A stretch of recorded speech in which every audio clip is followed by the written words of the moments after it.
Hello Vinyl Friday family. Next week we'll be getting back to this.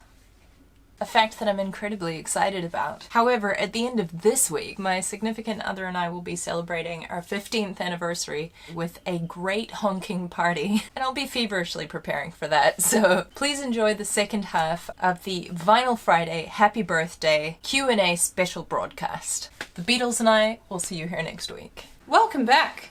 To recap last week's episode, welcome back to Vinyl Friday, where I go through my records in alphabetical order like a big nerd and didn't talk about why I love them.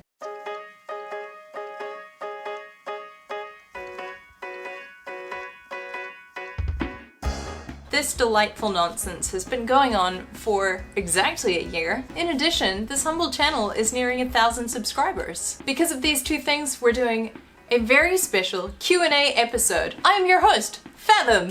I'm Fathom, the piano correspondent. I'm Fathom, and I play the bass. I'm Internetsy.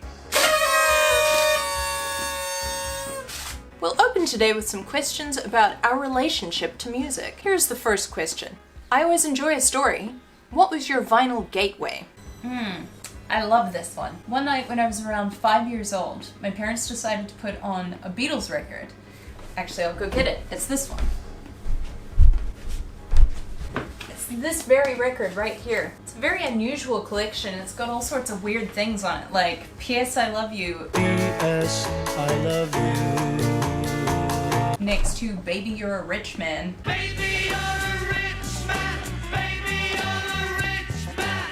Anyway, my parents put on this record. I remember really clearly just falling in love with it immediately, but I didn't realize until this year that it was visible from the outside as well, because my dad told me a story a few months ago about his perspective of the situation, which was that he put on the record, left the room, came back into the room, and saw me with my jaw just hanging open, just completely absorbed by the music. And he was so affected by it that he went to get my mother so that she could witness this moment as well. He said it was like he could see a light bulb going off in my head. Little 5-year-old brain. I really love that there were witnesses to the moment when I became a musician, when my life became about music. I find that really moving.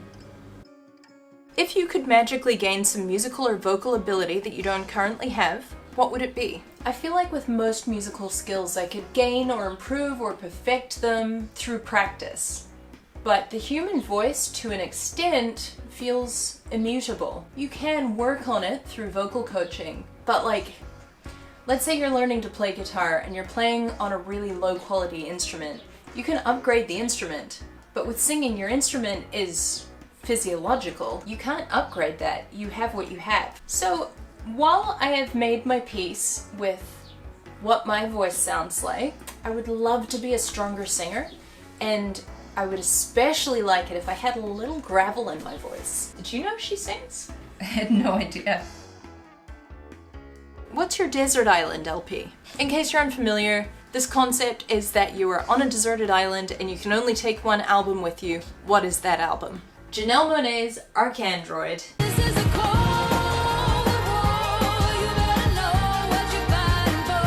There are so many subgenres on that album, there's no way that you could get bored with it. Ooh, something by Steely Dan, I think. I run to you.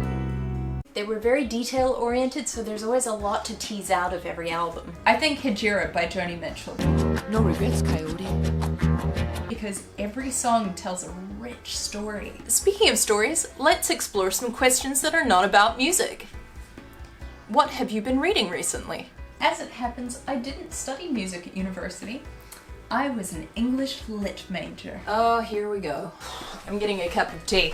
I used to read a lot of serious fiction, capital S, capital F, until about 7 or 8 years ago, where it really felt like the world abruptly descended into madness. And now I don't like my realism and my escapism to interact at all. So I've been doing a multi-year deep dive into science fiction and fantasy. Most recently I've been getting into space fantasy, specifically an author named Becky Chambers, who writes these delightful series about humans in space and people and robots in the future. Everything is really nice and generally nothing bad happens. So these books are really smart and they're entertaining, but they're also like a giant hug. I really think that sometimes we need that kind of thing as a counteragent to the mayhem that is our daily lives. I also love graphic novels. This year I came across a book called Birds of Maine. I think it was the best book I've read all year. It was absolutely batshit, and that really appealed to me. Wait, we're allowed swears? I've been holding back the whole time. Yes, but I can edit it out later. Your favorite movies? Let's list them off in sequence, okay? Ready?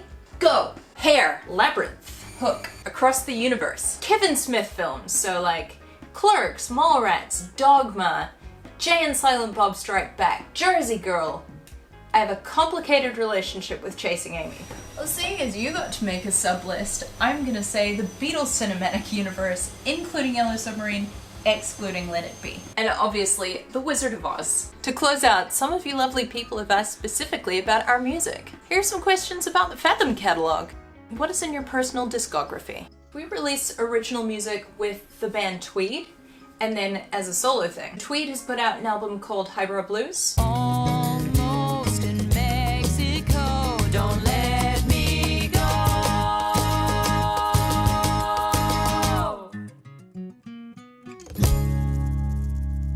An EP called Overcome.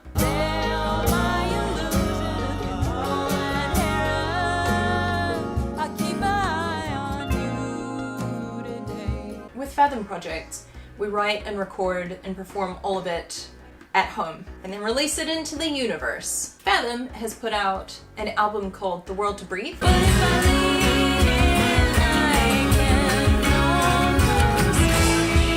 And most recently, an EP called Modern Reflections Volume 1, the first half of a two-part album. It's the arena that is building me.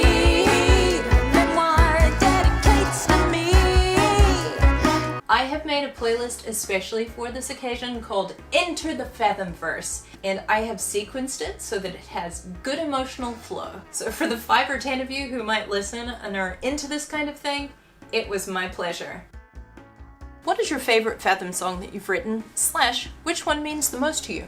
It's hard to choose because all of them are babies. They're like little memory capsules. There's a song on the first album called Asylum. I wrote it at the tail end of our first lockdown where I was feeling really anxious about going back out into the world and interacting with people. And this was happening at the same time as a domestic situation was unfolding at my neighbor's house. It was a really scary situation, and I still get goosebumps when I listen to that song. Locked within, danger hides in plain sight.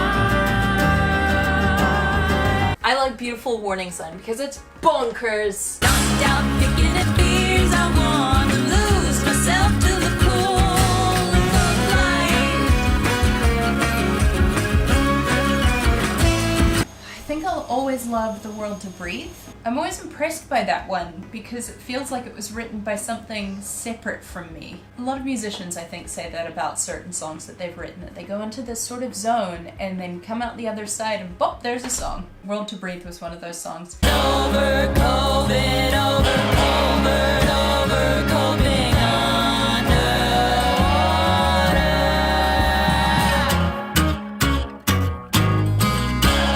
I have 2 favorites. Both make me cry, and neither has been released. Yet.